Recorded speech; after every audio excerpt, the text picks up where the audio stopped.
From Relay, this is Upgrade, episode 575. Today's show is brought to you by Squarespace, Delete Me, and Oracle. My name is Mike Hurley, and I'm joined by Jason Snell. Hi, Jason Snell. Hi, Mike Hurley. It's good to be here. Oh, Jason, come on, be more happy. It's the summer of fun. Summer fun! And we get to do your favorite thing today, you jingles. Just did a little... Yeah, it's true. It's true. We have those.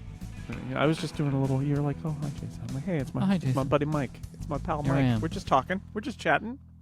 We would like to thank friend of the show, podcaster Lex Friedman, not the Friedman. The other one, for making our jingles. Lex made our jingles last year. We love these jingles so much we want to use them again. As well as being a wonderful podcaster and friend, Lex also makes wonderful word games over at lex.games, which I recommend people go and check those out as a thank you for Lex making these wonderful jingles for us. It is the money time, so we're talking about Apple's earnings today. That's why we're doing it, because that's the we always play the jingle of the jingles. And and yesterday we were like, well, why don't we just break out all the jingles? So Jason, why don't you take it away? Oh yes, we have our first jingle. Okay, I'm not supposed to introduce the jingles; they're just supposed to happen magically. But I'm a little rusty here. I'm a little rusty. Hey Jason, what do you think? It's time for Snell Talk. As the jingle says, it is in fact time for Snell Talk. And I have a question here from Bruce who wants to know, Jason, on the Apple Results YouTube video that you and Dan made last week, you were drinking what appeared to be tea with no dairy. Was that green tea? Regular orange Pico tea? If it was the latter, do you drink regular tea without milk? I had to look up orange Pico because it's apparently a kind of tea that is labeled on the box of like Lipton tea or something in America. The tea I drink does not have that as a descriptor. I don't know. I'm not a tea expert to say what the difference is between these different ways of making tea, but the answer is on the Six Colors video. I think it was a Darjeeling, but usually I am drinking an English breakfast. And although when I started drinking tea, it was as a honey delivery mechanism. Today, I have no honey in it. It's just black. There's no dairy. My wife has milk in her tea, but I don't. That's the answer. So you drink like English breakfast tea without milk? Or honey. Yes, correct. Or sugar. That is pretty hardcore. I don't think a lot of people do that. Like, I mean, I like Earl Grey, which I drink with no milk, which is the way to drink Earl Grey. But I don't often hear of people drinking kind of just like English breakfast tea black. So that's pretty cool. Black. You're a tea fan, big tea fan. That was an easy way to cut some sugar out of my diet. Was the honey, and I thought I could do that. I can probably just will myself to not have honey with the tea, and it turns out I can. I did, and so I don't have honey in my tea anymore. You'll have to see it. If you'd like to ask a question and see a question be answered, if you watch us on YouTube, you can go to upgradefeedback.com and you can send in your question, just like Bruce did. Just drink some tea. Should we do some follow up? Yeah, let's do it. We don't have a jingle for this, but the prompt did, so there it is. Thank you so much. You've put this in here. There is a Paramount Plus Sonic logo. That's a Paramount Plus Sonic logo, so memorable that I forgot that it existed. The challenge here is Disney Plus plays you the song when you launch the app, but most of them it's just a pre-roll. And Paramount Plus doesn't do it.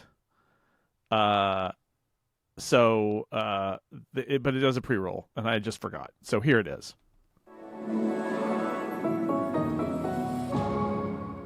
Whoa, that's dramatic at the end there. It's got an orchestra hit at the end, which I really admire, and it has actually kind of a melody. I think this is actually a pretty decent thing, because it's not just maybe this is why I didn't think of it. It's not just a gaseous cloud with like a throb in the middle of it, which so many of these things are. So I don't know. Hang on a second. Right? Where it's like a gaseous cloud with a throb in the middle of it. That's how we describe these. That's how Sonic I decided logos? to describe it there. Yeah, because there's this like thing, and then there's like a bong or a boo or whatever it is, just some kind of thing in the middle.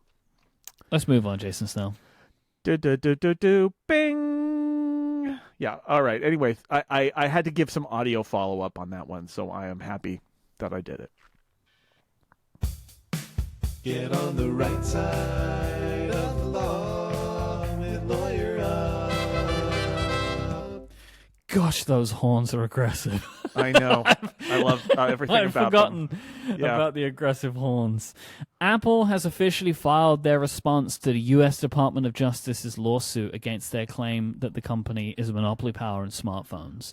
They kind of have 5 points, and I think these are the 5 points that the DOJ made, and Apple have made kind of 5 points of their own. Yep. I want to kind of just summarize their points because there's like very legally. So they say that super apps do exist on the App Store, so that's not a bad thing that they block super apps. Yeah. A lot of the discourse when this got filed was people pointing out that some of these arguments seem strange because it seems like Apple either never outlawed them or had recently stopped outlawing them.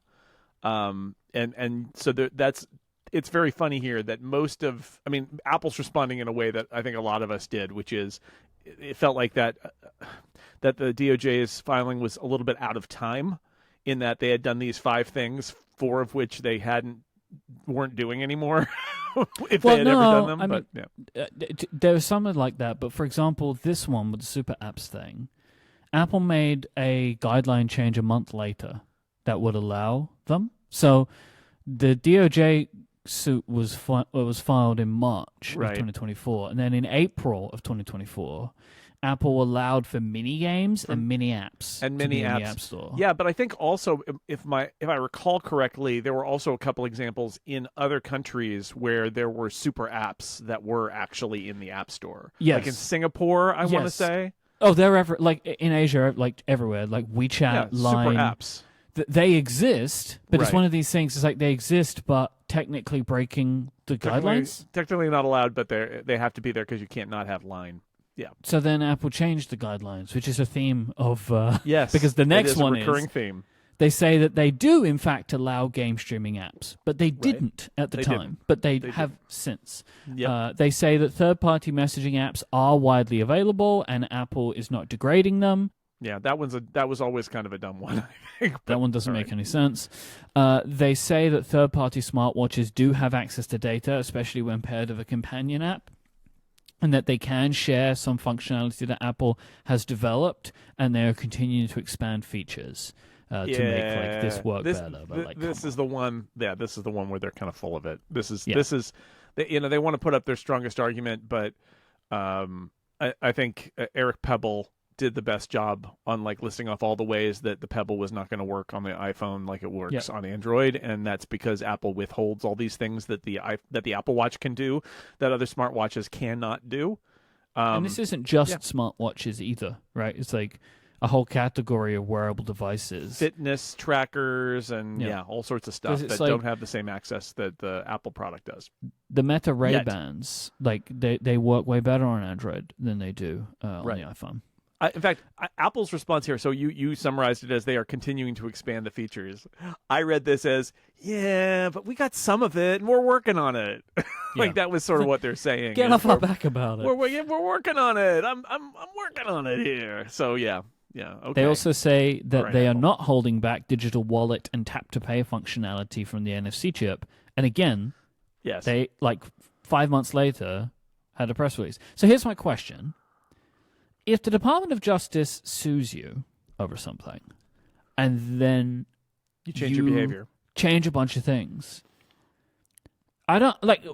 What is? I mean, we don't. I mean, I guess we're gonna have to get the lawyers in here because it's like if I stole a bunch of stuff, and then I was asked to go to court, and then I just gave it back. Yeah, I still committed the crime, right? My feeling here is that that there are two things on the line, right? There's financial penalties for behavior, and there's demand to change behavior, and I feel like what Apple's doing here is saying we've changed our behavior, so these changes aren't relevant. And I think what they're arguing is we don't need to be forced by the court to change our behavior because we've changed our behavior, and we'll see how that plays. But I do think the other part of this is Apple could be fined for their previous behavior, right? There could be a fine based on their previous behavior, but their behavior has changed so that isn't, maybe it isn't as severe or whatever, or maybe they get fined, but they don't. And if this leads to a settlement, I mean,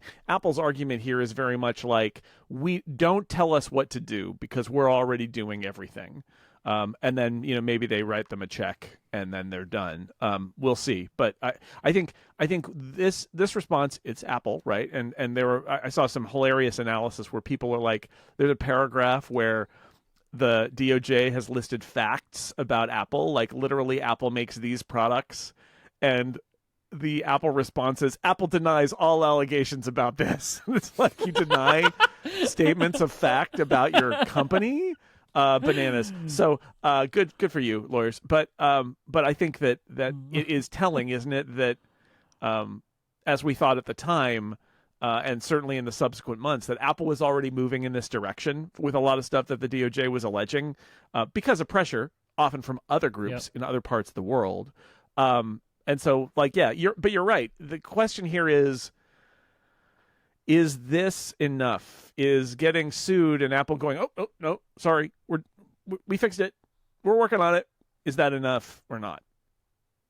Yeah, and I wonder. I don't really know. Obviously, I have no idea. I don't really know where this case is going to end up. I do want. Here's my conspiracy theory for you here. I love conspiracy theories when it comes to this kind of stuff. Yep. So from here, this case moves to discovery. And discovery has been really damaging for tech companies, right, in the last little while. Yeah. I wonder if they made some of these changes because they know as soon as it gets to discovery phase, it's all going to start to fall apart. Mm-hmm. Like, that there is conversations where they're like, by all means, we can never open the NFC because it will destroy the benefit of Apple Pay. And so they're like, oh, this is going to be busted open, so we should change this. We also don't know, like, this is the Department of Justice. It's not the Department of Justice that filed the claim, right? It's the Trump Department of Justice. And is there a great appetite to beat Apple up, beat a great American company up? It was the previous administration, right, is what you're saying? Over something like this? Or does this lead to a settlement of some sort? I don't know. I don't know how they're feeling about this. Someone good old money for the library will take care of it. Oh, that's all it takes. Yep. President Trump has announced that the U.S. will impose a 25% tariff on goods from India.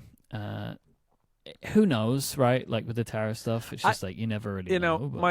Mike, last Thursday, because we're going to talk about Apple results in a little bit. Last Thursday, Apple kept talking about, well, like, here, we're going to offer some guidance, but this is only if things don't change. And I woke up the next morning to headlines about how things had changed. Yeah. So, yeah, who knows? The reason we mention this is because this is now like a running question of, like, where and how iPhones will be made, because the U.S. government would love it if iPhones were made in America. They would love to bend the laws of physics and reality to make that happen. It's not going to happen. Right. So there's a bunch of tariffs on China, and so Apple were like, hey, we're going to make our iPhones in India. And now I guess nobody knows where they're going to be made. I will say, I was reading about this. I was wondering, like, what is the effect? And then wanted to see if anybody had made any statements. And the best that I could come up with was there was a Reuters report where they were talking, where like some analysts were talking to them about what potentially might happen. And they say, I want to read this quote. Despite the tariffs, manufacturing iPhones in India will continue to remain cost competitive, with expenses lower than when Apple began production there 8 years ago, narrowing the cost gap with China. Well, so, and Sarva in the Discord posted a link to a story that points out that they exempted a bunch of categories from tariffs at some point, and but like, this is the thing, is like, so does that exemption continue even though there's now a tariff? Because there's all this kind of complexity about, like, what's getting tariffed and what's not, and it's a whole thing. And Apple, we'll get to it in a little bit, but like, this is starting to hit Apple, and Apple is talking about it, and they are careful to talk about it in a really kind of neutral way of they're headwinds, right? Like, they're just, it's like, I don't know where they came from. They just blew in off the ocean and we got to deal with them, right? And which is probably the smartest way to deal with that when you're talking publicly about tariff stuff, but it's starting to affect things. I mean, I know a lot of the Nintendo stuff is made in Vietnam, and they just raised the price of all the Nintendo hardware. Not the Switch in the 2. US. Pricing for the Nintendo Switch 2 system So the accessories remains unchanged. The accessories went up again. That's the second time they've and gone all up. the other Nintendo stuff. And every other Nintendo thing has gone up. Yeah. Okay, that's it. Value. So that's interesting. All right. Well, so it's everything but everything else, and we'll see how it goes. And it's a good point about like they got that exemption, right? But that exemption was always felt like a for now exemption, right? Like it's like who knows? It could be undone at any time. And if it gets undone, there's now a 25% tariff potentially on goods from India. So, wow, the reporting that I'd read still said that like the previous iPhones, like the iPhones currently on sale between I think like March and May, basically all came from India for America. It's gonna be interesting to see because I mean there was also that reporting a while ago, right, of like they were struggling to make newer products because all of the engineers from China were being recalled to China from India from the Foxconn factory. It's like it would be intriguing to like where does the iPhone 17 for US customers actually end up coming from? Yeah, like that's going to be where an in the interesting. World? There won't be another. Okay, so I have a question for you.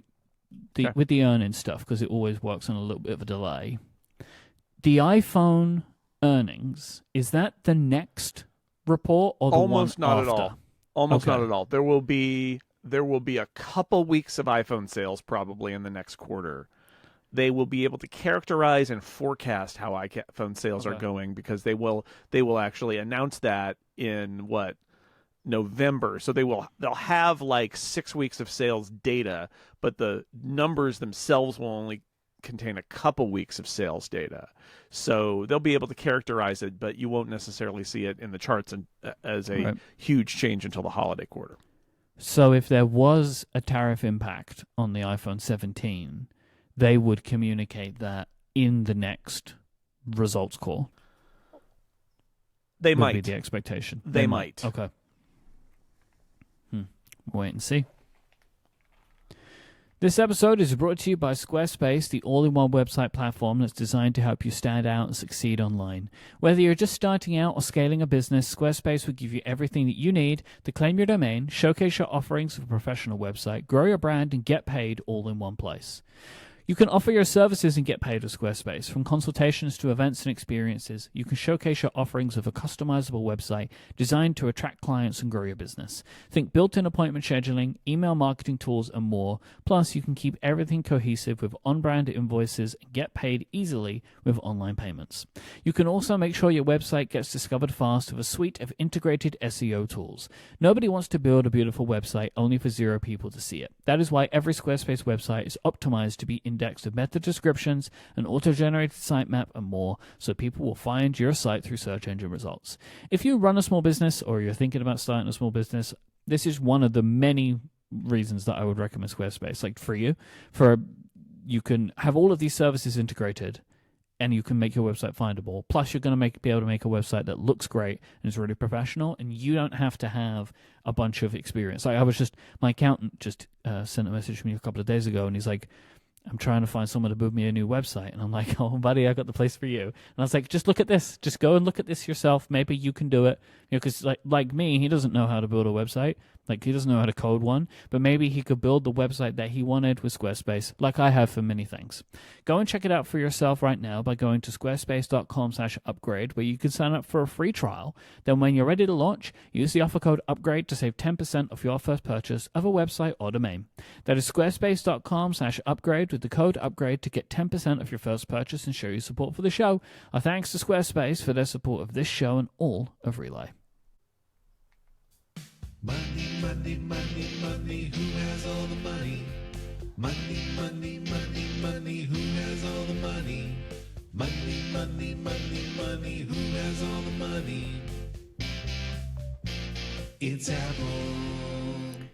They do, in fact, have all the money.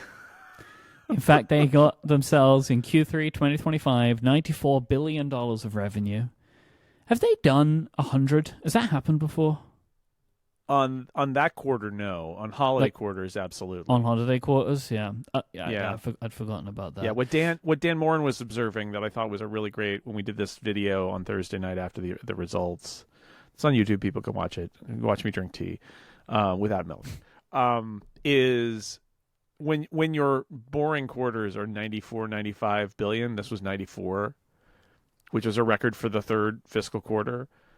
We are perilously close to Apple routinely, boringly having $100 billion quarters. Right, just the average, like the regular average quarter. Yeah. And just to compare, like a couple of years ago, it was 81. Right? And it's this creeping up. I wrote about this on Six Colors as like the ratchet that, like, when you're not noticing because they're small amounts, but Apple's so huge now that even small percentage increases all add up, and the business just gets bigger and bigger and bigger, and it has more room to spread because it's so huge, and it's got so many users who are like iPhone users, and they always say this every quarter. It's like half of Apple Watch buyers were new to the Apple Watch. It's like, well, that seems bananas, but also you have to keep in mind the vast number of iPhone users out there. And most of them probably haven't bought an Apple Watch. And it's a natural place for them to go. Or they had a huge boost in Mac sales in China. And I thought, well, that's another consequence of you sell a lot of iPhones in China, and then people need to buy a computer. And they're like, well, I love my iPhone. I'm going to get an Apple computer too. And they get a Mac. So I think you see, like, when they talk about their install base being at an all-time high, like, this is one of the ways that Apple just kind of keeps increasing its revenue and just growing in a way that is not dramatic, but it just keeps growing because there are in most product categories, there's plenty of room for Apple to sell more products, right? Like there are plenty of iPhone users who don't have Apple Watches and don't have Macs, for example. And then, yes, there are also plenty of smartphone users who don't have iPhones, so that's an opportunity for them too. But there's lots of room around the margins for them to just keep picking up, selling an additional product to people who only have an iPhone or something like that. I know this, like, what you're saying there is making me think of a thing, which is obviously painfully clear, but it's just, like, fascinating when you think of it in these terms that Dan has put forward of, like, it is every iPhone customer will buy another iPhone, right? Right. And so you're slowly bringing more people in, yes, but then you just keep selling more and more iPhones forever and ever and ever. Like you just keep selling them. Like, I know it's such an obvious point, but like when you put it so clearly of like, why do they keep making so much money? Well, it's because they bring in more customers, and then those people will buy more iPhones, and you just keep getting bigger and bigger and bigger. Right, forever. And a certain percentage of people who have an iPhone will eventually buy an Apple Watch. Yes. To the point, and AirPods. And the numbers are so large. The numbers are so large of iPhone buyers that they can toss off a figure like half the Apple Watches we sold last quarter were to people who had never bought an Apple Watch before. 10 years on, they're still finding an enormous number of Apple Watch buyers who are only coming to the Apple Watch now. And that's an iPhone accessory, so they have to be iPhone users. Yep. And that, or you'd be really sad. I mean, I guess you could always buy one, but it would suck. Yeah, it would be not so good. So I just think that has something about Apple's scale in it. That there are so many people. If you did the math of like how many people out there are iPhone users who haven't bought an Apple Watch yet, it would be an enormous amount. This is what I always say about the Mac. Like, I love the Mac, but you have to understand that if you look at the scale, there are like the majority of iPhone users don't have a Mac because they can't. Yep. There are way more iPhones than Macs in use, right? Like you can't. It doesn't work that way. And so, yeah, it's just interesting to see. So, and that was just where my thoughts went when Dan pointed out, like, wow, this is a routine quarter. There was almost 100 billion. It's like, yeah. Yep. To illustrate that point of like the growth and how it grows faster and faster. So I think part of the reporting here was that like Apple was sharing that they've produced their 3 billionth iPhone. It was like a news beat that was, I think, around the earnings, right? And I've got a quote from Alison Johnson's piece on this on The Verge. The iPhone, the original, was introduced in 2007, and the company reached 1 billion iPhones sold 9 years later in 2016. Getting to 2 billion took 5 years. From there, it's been 4 years to sell another billion. So, like, it just keeps increasing. So, like, in theory, they get to 4 billion iPhones in 3 years from now and 5 billion iPhones in 2 years, right? Like, it's just exponentially Infinite growing. iPhones. Yeah. Yeah. Yeah, I mean, this is the thing, because even if, I mean, there's some reduction because the cycle has lengthened, but you also have growth. And as long as you have growth and you have renewal of the existing installed base, and they're mostly happy and they're mostly buying new iPhones, then it just keeps accelerating. And so, yeah, they announced on the analyst call that they produced their 3 billionth iPhone, which Dan and I were speculating during our video. You know, what happened to the 3 billionth iPhone? Do they intercept it, or does it like go out? And I thought like Willy Wonka, like maybe there's like a golden ticket inside, and you get to come to Cupertino and buy your own lunch at Cafe Max or something like that. I don't know. But as we'll get to in a further segment on this episode, there was like an all hands the next day at Apple, and Tim Cook had the 3 billionth iPhone. Oh, that's a good tidbit. So they intercepted it. Do you reckon that iPhone is now kept? Like, essentially, Apple have bought that iPhone, and like they're not actually going to ship that to a customer. I mean, my understanding is that at the all hands, he said, "What do you think we should do with it?" Okay. Can't wait to see what you do with it. It belongs in a museum. I guess so. I don't know. I guess so. Do you remember? I just came up on a quizzes on Connected recently. Like you saying about what did they do when Apple used to get to like the billionth song on iTunes, they give like a $10,000 gift card away. Right. Maybe they should do that. Maybe they should put a $10,000 gift card in that and put it in a museum. It's like we did it, but no one ever gets it. Yeah, no one gets it. But they intercepted it. I think that's really interesting. They're like, we'll take that. We dubbed this one the 3 billionth. Sorry, we're keeping it. So the revenue for the quarter was at $94 billion, which is up 10% year over year, which is quite a big jump. We'll get into, I think, and we'll get into why there's a good reason for this, I think. The iPhone is $44.6 billion, up 13% year over year.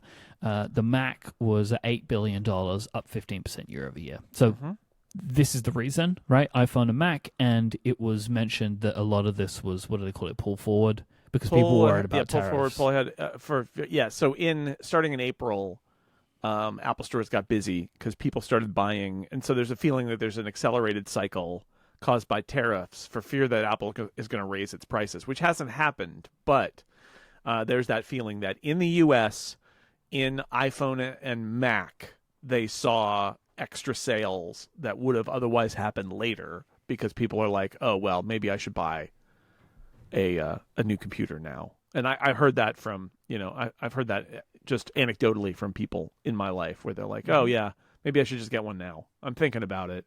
And that's really what happens is like you hear about the tariffs and you're like, oh, prices may be going up. And you're like, I've been pondering whether I should buy a new laptop in the next year. Maybe I should just pull the trigger now. And some percentage, 10% or something, I think they said, of their sales were like that. So, yeah. This would have been a very different quarter, wouldn't it? It would not have been so dramatic. Well, it's 10% of sales. I mean, in remember, this is a U.S. only thing, and the U.S. is the biggest market, but they had success across the world. So sure. It would have been slightly less dramatic, but I think it would have still been more or less what it was. I don't think it's I think maybe for the Mac. I wonder if the pull forward only happened in the U.S. Well, they specifically said it was only in the U.S. I wonder. Because, I mean, not to the same level, but I just wonder if people hearing that stuff. I mean, nowhere else is affected by U.S. tariffs. It's the U.S. You say that. You're correct, but I don't think it's necessarily how people think. Their news is just full up of people telling them that tariffs are going to be on their products.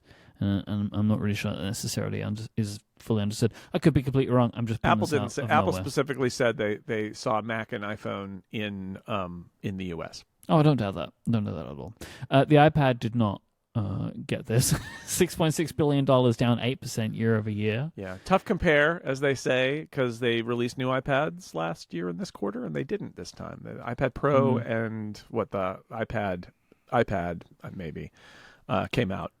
When they have good time quarters, do they call them easy compares or like favorable compares? Because no, they they always just talk say about we the killed tough it. compare. They just Yeah, say exactly. we killed it.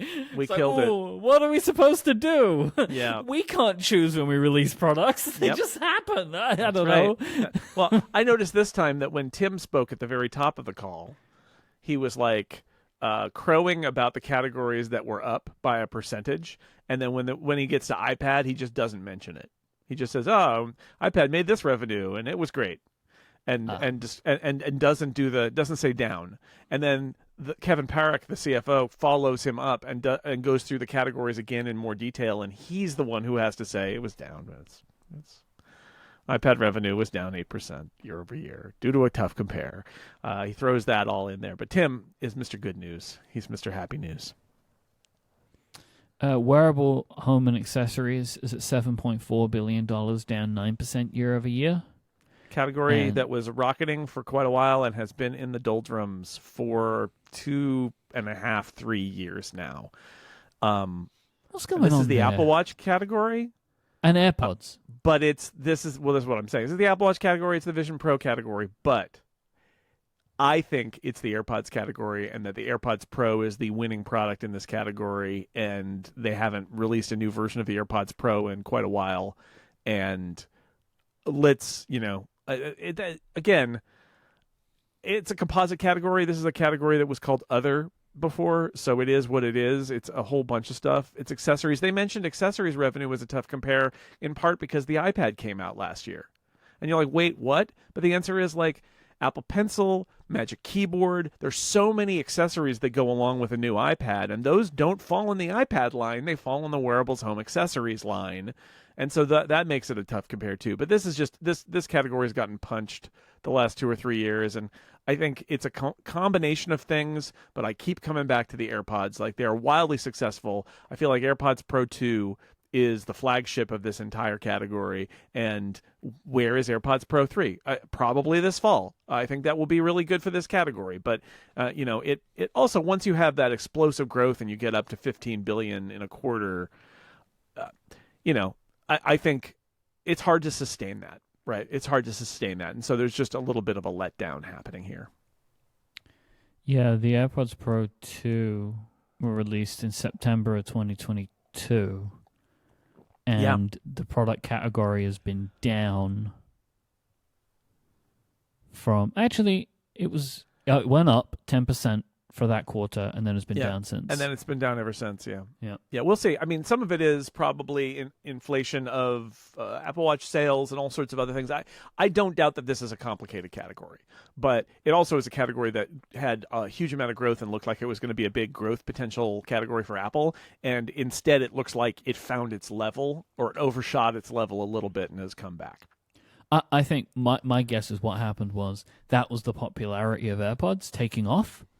Yeah, right. And now it's there. And now it's there, and so it just goes up and down now, depending on... Yeah. It reminds me of the iPad in a way, right? Where, like, the iPad initially saw so much growth, and then it stopped.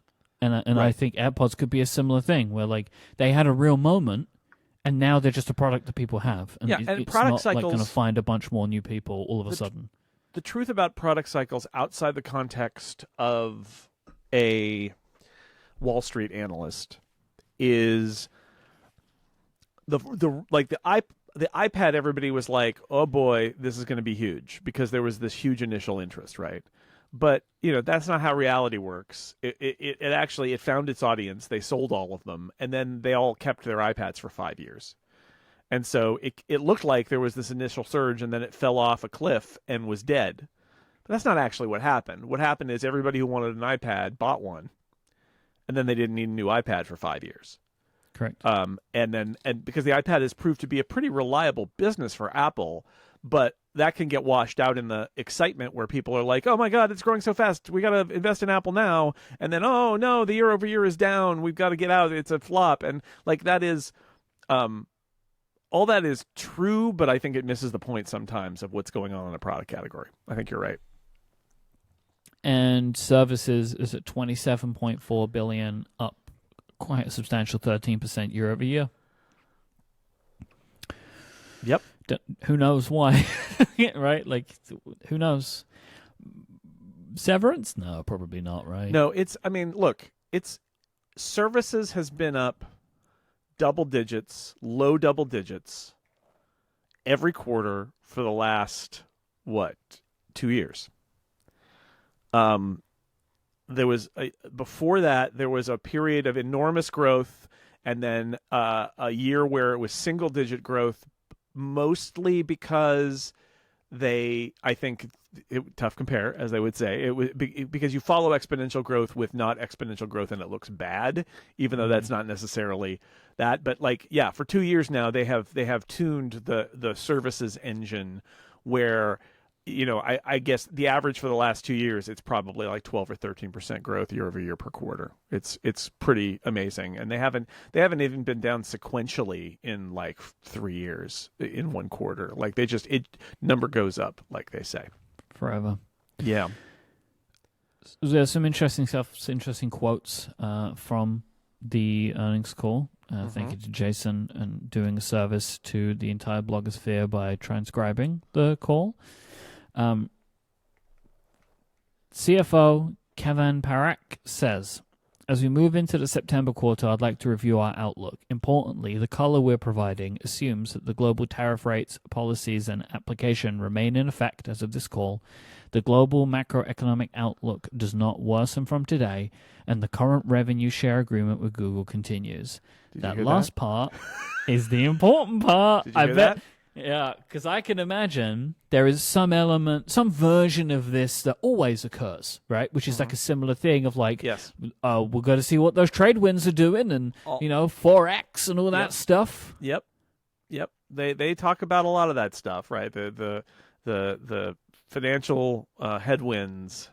And how they face them in various ways. But that last item of like, oh yeah, and y'all know about that rev share deal with Google, right? Because we don't stop talking about it, so you must know about it. Like, you understand, you get it, right? We're always talking about it. But I don't think they've ever called it out in a call before as a real serious threat to their revenue.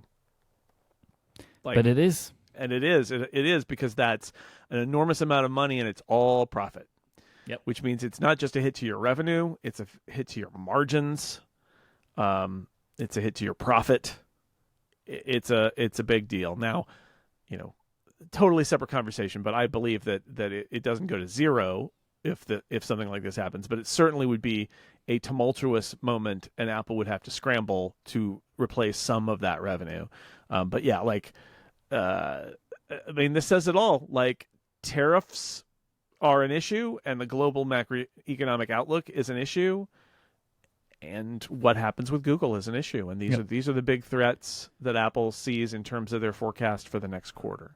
I mean, we just spent a few minutes talking about the reliability, and you're saying Apple tuning the services segment so that it keeps throwing out these low double-digit numbers. I mean, well, this is where the Google thing hits, and how much of an impact is it? Do we see a decline? Do we see it get cut in half? Like, there is going to be an impact. I agree with what you're saying. They will find a way to fill it, but I don't think that's going to be an immediate thing that they're able to do. No, it's going to take time, and it's probably not going to measure up. I think those things are both true.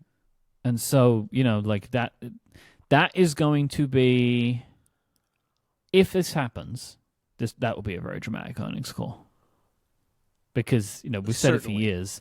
Certainly. The services is like, this is what the stock market loves to see. It's the infinite growth segment. Yes. Which, look, I think in time, we've maybe lost track.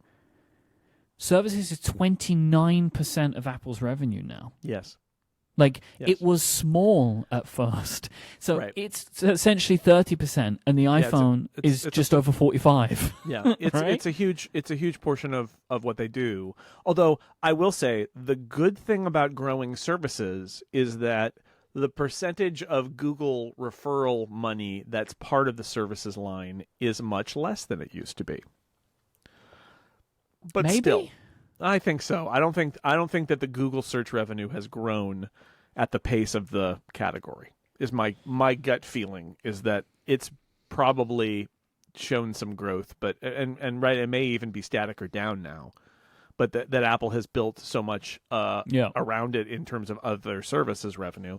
The other thing I wanted to say about this, and I did mention this on the YouTube stream with Dan, just as a little shorthand here, there are people out there who talk about services revenue and they say like Apple's becoming a services company. And I have a chart that I started a year ago, which is one of these quarters Apple's going to make more profit from services than hardware. Yeah. And I think it's interesting, but that can be, you can read in too much into that and say, oh, Apple's just a services company now. But that's not what the services line is. But I'm going to state this as clearly as I can.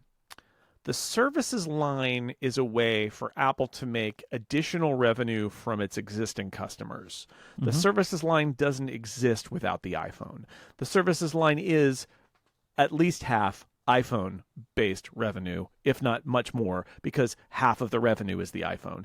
Apple's customers are primarily iPhone. And as a result, the services line is about Apple taking a hardware product that you buy and then you use for 1, 2, 3, 4, 5 years. And then on top of it, selling you with a margin, with a, whatever, 30, 40% margin. And then on top of that, getting another $100 a year out of you at 95% margin. That's what the services is. So services, the right way to think about services is making more money at a higher profit margin from hardware customers. Because, every now and then I see somebody who kind of gets untethered and thinks Apple services business is not tethered to their hardware, and it's not true. It is incremental high profit revenue being generated so that instead of selling somebody a $900 iPhone every 3 years and saying they're worth $300 a year to us, suddenly they're worth $500 a year to you, or $400 or $600. And the last 1 or 2 or 300 of that is much more profitable than the phone. And so that's what services is. Like the services requires a healthy app store, which requires investment in the iPhone. Yeah, it requires a healthy app store. It requires upselling AppleCare, which they just added a new AppleCare product that is more like this. It is iCloud. It is selling iCloud storage. It Fitness, is selling services like fitness and news and TV Plus. Music. It is, and music. It's all of those things. And it's the Google search revenue. Sure, it's that too, but it's a lot of other stuff too. I just keep in mind, like, it's built on the back of primarily the iPhone. And so, I'm sure some analyst has done this, but like you could make an estimate of what the composition of Apple's install base is in terms of, do they have an iPhone only? Do they have an iPhone? And what are they paying in terms of services? Somebody could probably do this as a research project. So I leave it out there for one of those analysts, one of those financial analysts who's just waiting 3 months to be on a call again. I'm sure somebody could estimate what portion of that revenue could be allocated to iPhone, iPad, Mac. And I'm pretty sure they could do that. And the answer would be that the iPhone would seem even larger than it is. Good point. I have a few quotes from Tim Cook talking about AI in response to some of the questions from the analysts on the call. First up, we're significantly growing our investment. We did during the June quarter. We will again in the September quarter. I'm not putting specific numbers behind that at this point, but you can probably tell in the guidance that things are moving up. We're also reallocating a fair number of people to focus on AI features within the company. We have a great team, and we're putting all of our energy behind it. And then continues, we've acquired around 7 companies this year, and that's companies from all walks of life, not all AI-oriented. We're very open to M&A, mergers and acquisitions, that accelerates our roadmap. We are not stuck on a certain size company, although the ones that we have acquired thus far this year are small in nature. Basically, we ask ourselves whether a company can help us accelerate a roadmap. Yep. I love to accelerate a roadmap. That's when you take a roadmap and you throw it. Make it go fast. The metaphors. Fast. There was a comment in the member Discord about tough compares. Like, your head will explode if you try to parse this kind of language. You just kind of have to translate it for humans. It is. It just means whatever it means. Accelerator roadmap. And I love that. Actually, the person who asked that question said, accelerate your roadmap. And then Tim picked it right up because they're speaking the same language. Anyway. It's like, yes, good point. I will accelerate my roadmap. So what is Tim saying here? Well, one thing is he's trying to set a narrative about how Apple is doing AI investment. So they're increasing their investment in R&D, in the current quarter and then in the past quarter and in the current quarter. Things are moving up in terms of the R&D budget. He says, we're also reallocating our people to focus on AI features. So we're doing that. And then somebody says, what about M&A? What about buying companies? And Tim's almost a little offended because he's like, look, we've already bought 7 companies this year. He actually said, a thing you didn't quote, he's like, we buy a company every several weeks, right? Like, we're on it. Yeah. We're buying companies all the time. You guys don't talk about it, but we're buying companies. Because it's not what people are asking about. But what he says here, and I think this is true, and I think it is both spin and narrative building and true, which is he wants to explain how Apple buys companies and why Apple buys companies. And I think this is really good. This is one of those rare little moments where you figure this is how Apple behaves from observation, and then you see them kind of phrase it in a certain way in a call where you're like, see there it is. They're saying what we observe. And so what he said is, sorry for using these terms again, but we're open to M&A that accelerates our roadmap. We ask ourselves whether a company can help us accelerate our roadmap. So what does this mean? I'll translate it now into human. Apple wants to buy a company that helps further its plans. And I think that's important because what Apple doesn't like to do is buy a company that has its own plans and then make those its plans. Apple, and you could say this right or wrong for AI, by the way. I think it cuts both ways here. But the way Apple looks at buying companies is, will that company take us where we want to go? Not, we don't know where to go. Let's buy this company and they'll tell us where to go. That is not what Apple does. So I think that's worth thinking of the next time you hear about Apple buying a company, because most of the acquisitions Apple does are very much like, oh, we need to do this thing. There's a company that does this thing. Let's just buy them. And now they are doing that thing for us, and not, I don't know what we're going to do next. Let's buy a company and they'll tell us what to do. That's just not how they approach it. But they do buy companies, and he is also saying here, it doesn't have to be a small company. I think that Apple wants to make that clear that occasionally they will spend a huge sum of money on a big company, but mostly they don't. And I think he's trying to reassure them that if they want to buy an AI company that is going to take Apple where it feels it needs to go strategically, they'll do it. And I think that's what Wall Street wants to hear, honestly. But I think he wanted to put it in the context of like how Apple approaches that thing, which is, we will do what we need to do to further our goals. And, leaving all the accelerated roadmaps out of it, I think that's what they're always trying to do. I do think they're on the hunt for the AI companies, though. I think so. I think in talking about this in this way, to me, I agree with what you're saying, but to talk about it in this way, even referencing like accelerating a roadmap, roadmap, and so I think that they're trying to signify that they are on the lookout and they will buy. But I would say this, never say never. This is like, so the baseball trade deadline was last week too, and everybody's already got this amazing trade that they're going to do where a big, star is going to come to their team in a blockbuster, and most of the trades are boring. And I want to say that it's a little like this too, which is everybody's going to talk about what if Apple buys company you've heard of, and maybe they will. Like Tim Cook said, it could happen, but I would say the most likely scenario is that Apple will buy AI companies you haven't heard of, that are startups, that are doing interesting things with interesting talent, that is fitting with what Apple wants to do. And I don't know enough about this space to know who those people are either.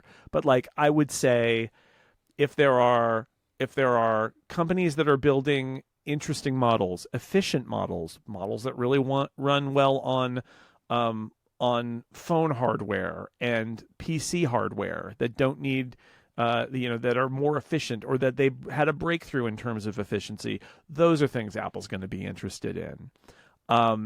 but and my guess is that there are a bunch of AI startups out there.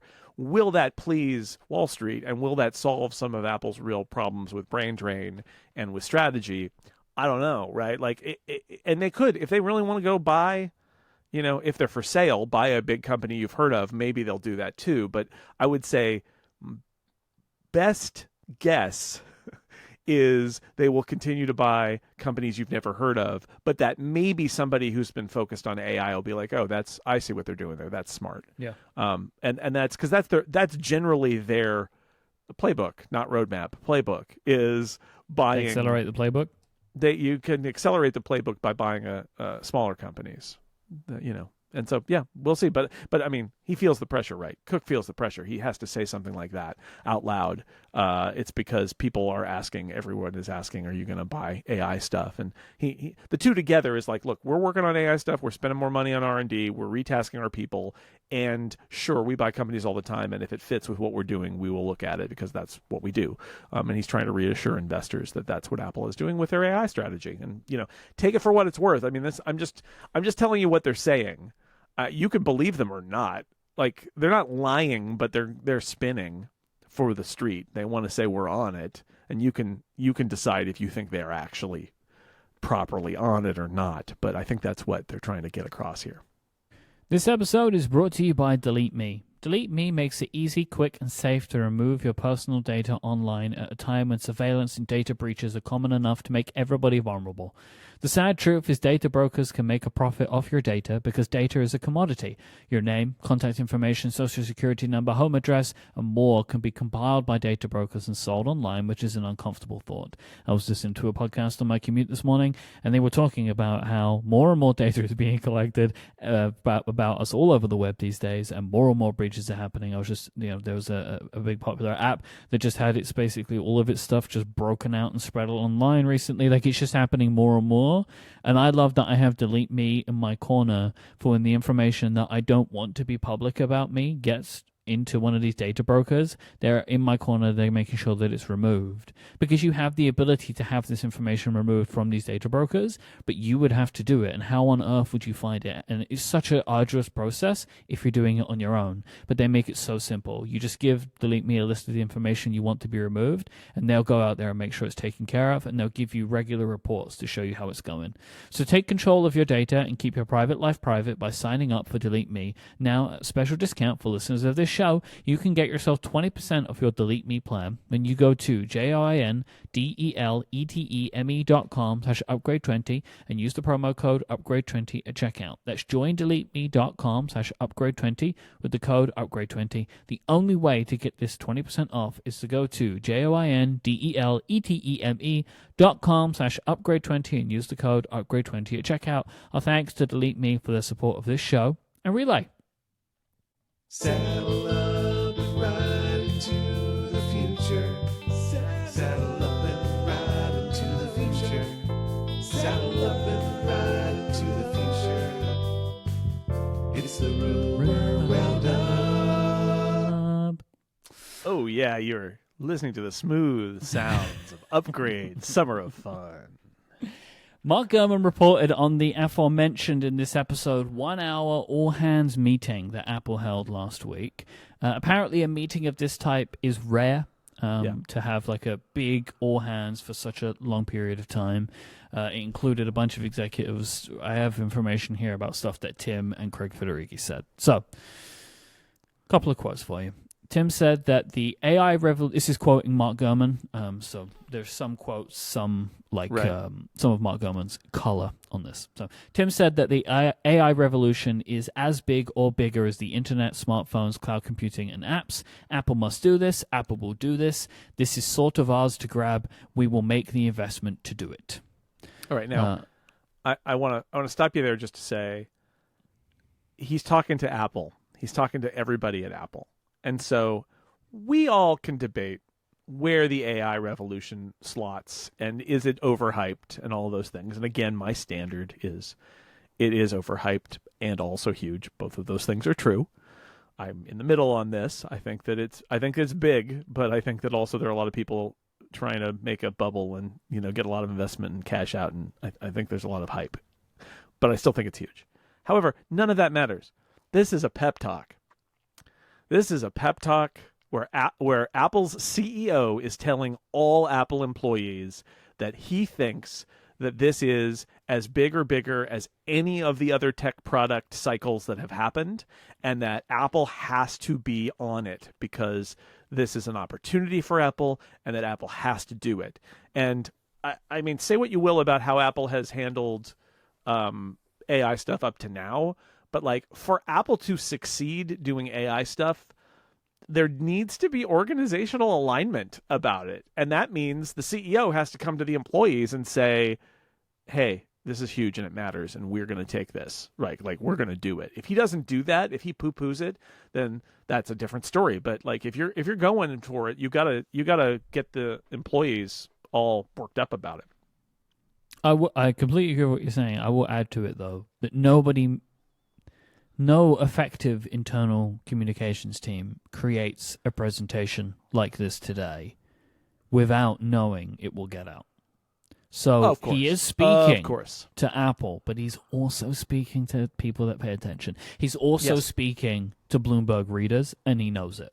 He knows it. Because if they wanted to get this out there if they wanted to be secret, they wouldn't put it in all hands. Absolutely. I'm sure Mark Gurman got 70 versions of this call all recorded. Yep. Tim spoke about how Apple is rarely first to a market. So he spoke about the iPod, spoke about the iPhones, right? These are products that we were late to the market for MP3 players. We were late to the market for smartphones. But they end up excelling. He said in these instances that Apple invented the modern products and feels that they will do the same for AI. I don't know what that means realistically, but I do like the sentiment. Like, I like the sentiment, right? Like, if you believe you're going to do this, like if Apple believes that they have, because it isn't what they're shipping, I'll tell you that, right? Like, it's not. So if they believe that they are on the path to doing like the good version of AI, quote unquote, right? Like I am really intrigued to see what they think that is. Yeah, and the I think there's a couple things going on, right? It is a pep talk. And so you want to give people hope. You want to say like, what do I have to offer at Apple? Maybe, if ChatGPT did this already, if OpenAI is already on it, like what Google's on it, what do I even have to offer here? Maybe I should go somewhere else and make a difference. And Tim Cook is like, no. We're going to do what Apple does, which is we're going to come in with our special skills and we're going to redefine this. And that's a thing that I think as the CEO you need to say, and you're trying to rev up your people. And we've talked a lot about like what is the unique Apple spin on some of this AI stuff. And I keep coming back to the idea that Apple makes products that people use and that those products run software, including other people's software and Apple's software. And like if Apple can productize AI in a lot of different ways where it changes features of apps and they get Siri up and running with a proper AI framework and they build a thing that uses AI technology but in a really integrated way, there's a huge opportunity for them and also work with partners. So like there's a path forward here, but if you're doing a pep talk, this is what you have to say. It is something where it's like hearing you say that, it's like it's disappointing in a way, like at that Apple Intelligence shipped in the way that it did. Because I remember we were talking like this before, right? Like before WWDC last year, where it was like, oh, like they're gonna come in and they're gonna be late to this, but they're gonna like do the Apple thing, and like they didn't. They failed. They had the attitude of doing it, but their models couldn't back it up. Yeah. Right. And we have more about that in a minute, but yes. Yeah, that's why every time Apple talks about Bloomberg and Gurman report about people leaving he's literally reporting one at a time as people leave the foundation model team. And I on the one hand, brain drain is real and scary. On the other hand, every time he says, "Oh, the foundation model team lost another member," I'm like, again, just from the outside, what has the foundation model team done for anybody? I'm sorry. But like the embarrassment of Apple Intelligence in a lot of ways was the fact that the models weren't good. They were way behind. Now maybe this makes it worse, but like that's part of the challenge here is that they got to make it better. And shipping Apple Intelligence. Also keep in mind the thing that was the most Apple of all those announcements is the one they didn't ship. Yeah. Which is using your personal information and parsing it and having that all happen on device and all that, and they couldn't get it to work and they couldn't ship it. and maybe in the coming year, right? We got a bit more information about that, and we'll go back to Tim. So Craig Federighi Okay. spent some time in this presentation talking about the personalized Siri project. So at WWDC, they were talking about like having these two paths, right, that they could have gone down, and they took one path, and it was the wrong path. And that was kind of like the only information that they were giving. And he was giving a version of that story to a bunch of outlets. Well, now they've given a little bit more about what that was. So this wrong path that they went down was trying to build two architectures for Siri that worked side by side. One for standard tasks like setting reminders, and one for LLM-based tasks, and that they would operate simultaneously on your device, and that the system would work out what you needed. And like this is a thing that like this is actually a problem with a lot of the assistants on devices. Like my understanding is like Gemini on Android is like really bad and like can't set timers. Like so they have to also have Google Assistant still to do that kind of thing, and you operate with them slightly differently from each other. So, but Apple were like, oh, we're gonna fix this by having two different systems that operate together. But it seems like it failed. Now they have been working on something that is fully integrated, and this is a quote from Craig. The work we've done on this end-to-end revamp of Siri has given us the results we needed. This has put us in a position to not just deliver what we announced, but to deliver a much bigger upgrade than we envisioned. There is no project people are taking more seriously. Yep. And he also goes on to give a big shout out to Mike Rockwell, basically saying, this man saved this, essentially. Yeah, great. I mean, great. I hope so. I like them saying, and this goes back to the consequences of Apple Intelligence stuff not shipping, is that, as we've all noted, all they really announced at WWDC is stuff that's in the betas. And it seems very much that the only announced stuff that they were ready to ship, which means that what we're probably going to have over the course of next year is new announcements of features that will go in the OSs in midstream, but that we don't know about now because they weren't willing to promise them until they were further along. And so this suggestion, a much bigger upgrade than we've envisioned, who knows when that will come and if it will work out, but it's possible the next spring they will have an OS update that will have, more than just that more personalized Siri that they talked about, but maybe that's Siri entirely getting replaced. Who knows? But again, proof is in the pudding, but I do like them saying, at least, that they're taking it seriously, that Mike Rockwell is on it, and they feel like they've got, has given us the results we needed is a pretty big statement, right? It's like literally, it works. So, just go back to Tim. Tim also spoke about their AI investment here as well. So we were referencing that they were talking about it in the earnings call. So Tim said that Apple has hired 12,000 people in the last year. 40% of these people were in research and development roles, with the implication, I guess, that they are AI majority. Mostly AI, yeah. But they don't say that, but you'd kind of guess, right? Well, they're not going to break it out, but I assume that there's lots of R&D going on in all sorts of areas in terms of hardware and stuff like that too. But the implication is that they have hired a lot of people. And that AI is a top priority in R&D, so therefore you can do the math, but they're not going to tell you.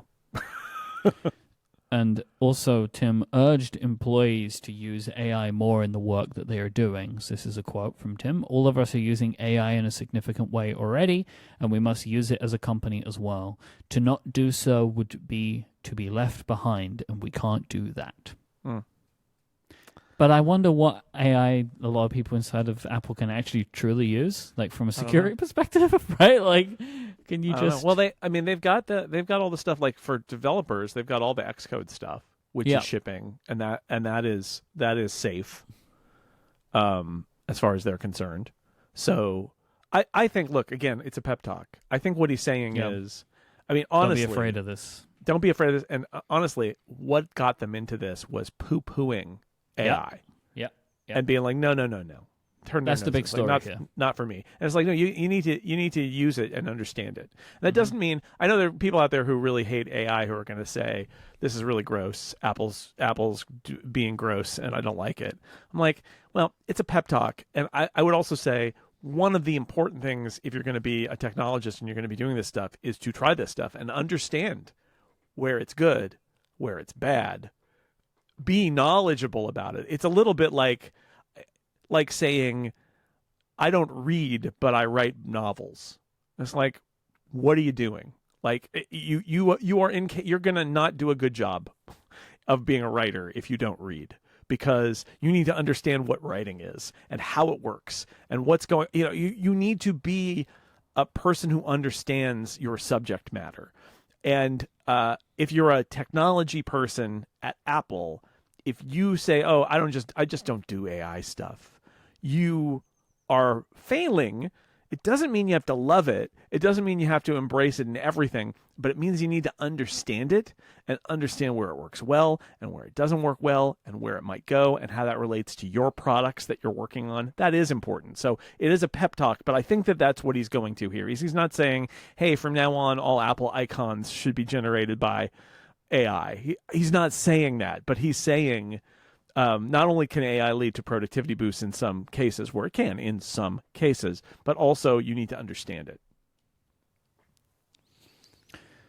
So going back to Mark Gurman, there is more information about something else. This is that's what kind of wraps up the. Yes. Speaking of Mike Rockwell taking over Siri and doing amazing things, whatever happened to Robbie Walker, who was the guy who was in charge of Siri?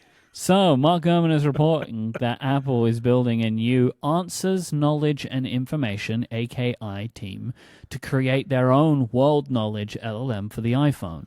World Knowledge would essentially be competing with what they have ChatGPT doing. So, answering questions, essentially. This team is being run by Robbie Walker, who previously worked under Gina Andrea. Robbie was the executive who held that leaked meeting in May about the delayed Siri features. That was we're trying to go to Hawaii, but we never got there. Yeah. that one. Where it's still in the ocean. Yeah. Quote from Mark Gurman, while still in the early stages, this team is building what it calls an answer engine, a system capable of crawling the web to respond to general knowledge questions. A standalone app is currently under exploration alongside new back-end infrastructure meant to power search engine capabilities in Siri, Spotlight, and Safari. Yeah. Yeah, I mean, they should have this. They shouldn't be relying on another company to do this. Absolutely, 100%. Like, they can, but they shouldn't try. They shouldn't accept that. They should be trying to do their own thing. I agree. Yeah. There should be a choice. The customer should be able to choose. Yeah. I mean, they should also be able to choose for more than just OpenAI, which is the thing that should have happened by now, but seems not to have. Not yet. But the default should be Apple. The default should not be ChatGPT. Sure. Yeah, Apple should be able to do this themselves, and they don't. I think it's the classic thing, which is like there should be a default that is not charging you or whatever. There should be a default that is provided by Apple. Yep. And then ideally there should be options if you have a preferred provider to choose the preferred provider. But the default should be good and by Apple, I would say. Maybe a European regulator would disagree, but I think that part of Apple's whole model is that they have built something for their users in their software, and then, what you really want is to let people use something else if they want to, not that Apple can't make one. So I think this is, and bottom line, right? We talk about the foundation models and people leaving that group and that they kind of let Apple Intelligence down last cycle. But the fact is, I think Apple needs to be building good models, right? Like they've got to be building good ML models. That's the name of the game right now in so many different product categories. So they need to be on it. It feels like, especially from that all hands meeting, it kind of feels like they've woken up to this now. Oh yeah. Right? And that like they also they do want the world to know that. Like, I agree. We're on now. The question is like, how does it differ from last summer when they did the Apple Intelligence announcement and they said, hey, we're on it because they really needed to because they felt enormous pressure. My feeling is that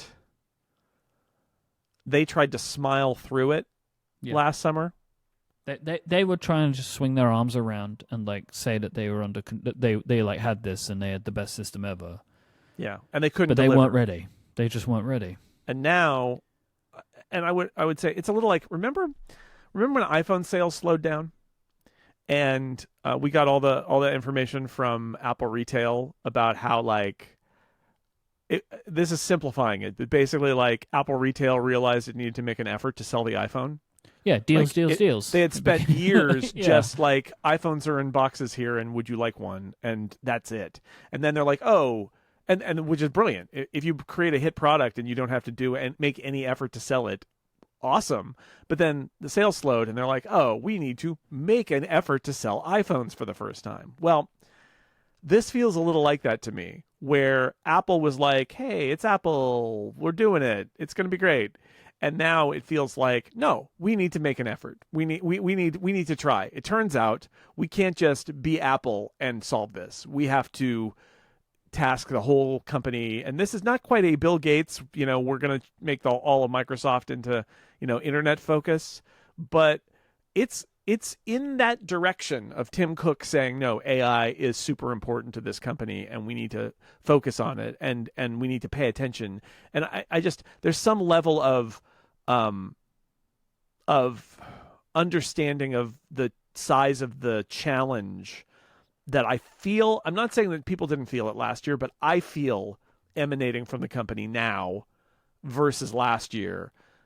And so in a way, I would say like last year was about making a big play while not being able to back it up, just to say you were in the game.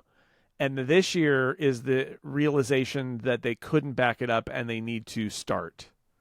And that's good. I mean, can't say anything, about where this will lead and whether it will be enough and whether they will execute right. But I would say all of this is a sign of these are things that Apple absolutely needs to do if they're going to do this right. Don't know if they will, but like this seems to me to be on the right path. This episode is brought to you by Oracle. In business, they say you can have better, cheaper, or faster, but you only get to pick two. But what if you could have all three at the same time? That's exactly what Cohere, Thomson Reuters, and Specialized Bikes have since they upgraded to the next generation of the cloud, Oracle Cloud Infrastructure. OCI is the blazing fast platform for your infrastructure, database, application development, and AI needs, where you can run any workload in a high availability, consistently high performance environment and spend less than you could with other clouds. How is it faster? OCI's block storage gives you more operations per second. How's it cheaper? OCI costs up to 50% less for compute, 70% less for storage, and 80% less for networking. And finally, how's it better? Well, in test after test, OCI customers report lower latency and higher bandwidth versus other clouds. This is the cloud built for AI and all your biggest workloads. Right now, with zero commitment, try OCI for free. Head to oracle.com/upgrade. That's oracle.com/upgrade. Our thanks to Oracle for their support of this show and Relay. Sometimes you just don't know the answer. You don't know what to do. Your friends Mike and Jason might have some advice for you. Just ask Upgrade, and you'll get what you need. Just ask Upgrade. Gets longer every time I listen to it. Yeah. Maybe he added an extra verse and just didn't tell anyone. Amazing. The file just Thank grew. you again to Lex Friedman for providing these incredible jingles for us to use during the Summer of Fun, which I think now will be an annual tradition because Yes, they're just I too love good not to use. So good. Thomas writes in and says, Mike always talks about the photos watch face. When I try to use the watch face, the people list is a subset of the people on my phone. How many photos do you sync to the watch? How do you set what photos to sync? Then how do you configure the watch face itself to get more photos? All right, so there's a bunch of stuff going on here because this is a complicated system, which shouldn't be as complicated as it is. I was complaining about this a little bit after my baby was born. So there's a couple of different things that the photos watch face does. First off, you can just choose a bunch of photos of your own and just load them on there. You just choose what photos you want to have and they'll just shuffle through them. This is not what I do. I choose the shuffle, like the actual photo shuffle. You can go into the photos watch face and you can choose photos or you can choose shuffle, right? And that's what I do, right? So I want it to shuffle between them, and I choose between photos of my wife and my child, and they're options that I have. However, for some reason, which is completely unknown to me, the people that you see are people that have been identified in the Photos app, but it's not everyone.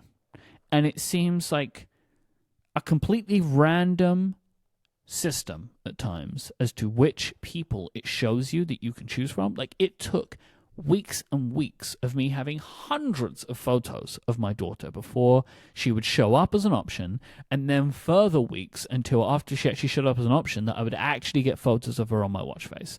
So I can't speak exactly to the list that you're getting, but that's what you're getting. So you're going in, you're saying, oh, I want to have these two people. Then what happens is your watch loads new images every day. They're random. The amount is random, too. Some days I get 10 photos of just my wife. Some days I get 6 photos and they're mixed. Some days I get 3 photos and they're just of my child. I don't know what the logic is for how this is decided. I don't know if charging has got anything to do with it. Maybe it's just loading them on when the watch is charging. I don't know. I also don't know what time it does this. But every day I have a new set of images that are chosen from those two people. So that's what I recommend doing. Go to Photos Watch Face, choose Shuffle. You can choose between people or places or cities, and you'll get new photos every day. And my recommendation, if you're having trouble with that, is Photos is really weird about when it updates like the people that it lists. So you could also go into Photos and look there at the Photo Shuffle for lock screens and see if you can, even if you're just browsing around, it may kick it into life. Because it's unclear. Like, I had this happen where, like, it took a week before it provided me with the people who I had starred as my people. It's like, why would you not prioritize those? I know. I don't know if they fixed some of that stuff by now, but sometimes it just takes time for that to do that. At least, I haven't tried in iOS 26, but in iOS 18, it was a problem as of even a couple of months ago. I hope they fixed it. Writes in and says...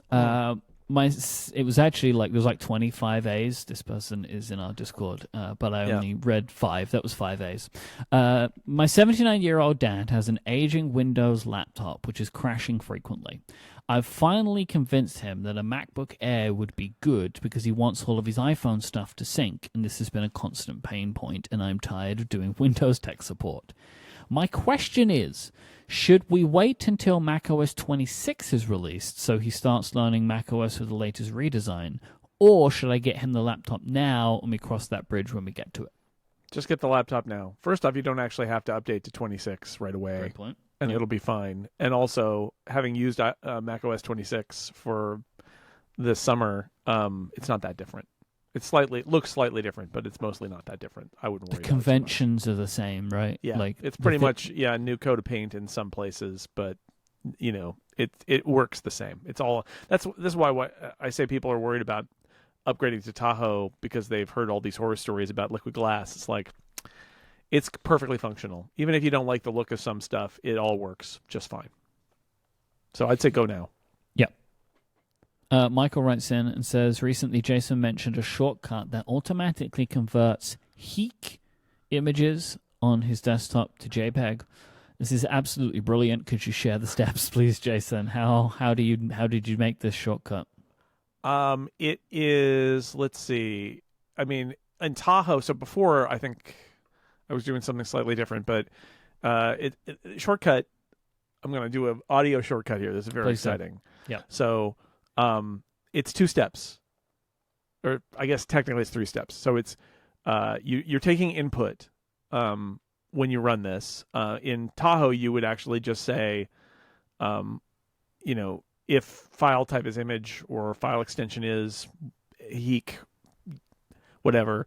The next step is convert that item to JPEG, and the next step is save it to wherever this is, desktop, screenshots, wherever you save it.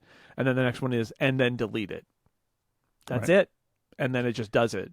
And it's very with Tahoe, convenient.